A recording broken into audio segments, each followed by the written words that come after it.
یہ ہمارے پورے سفر کی پیشن گوئی جیسا ہے۔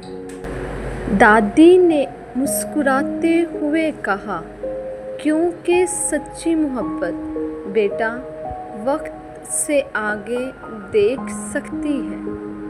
اگلی شام خاندان نے دادی جنت کی خواہش پر ایک چھوٹی سی شکرانے کی محفل رکھی، قرآن خوانی اور دعا کے لیے، اس بات پر شکر ادا کرنے کے لیے کہ سچائی سامنے آ چکی تھی اور زارا اور زرون کی شادی قریب تھی۔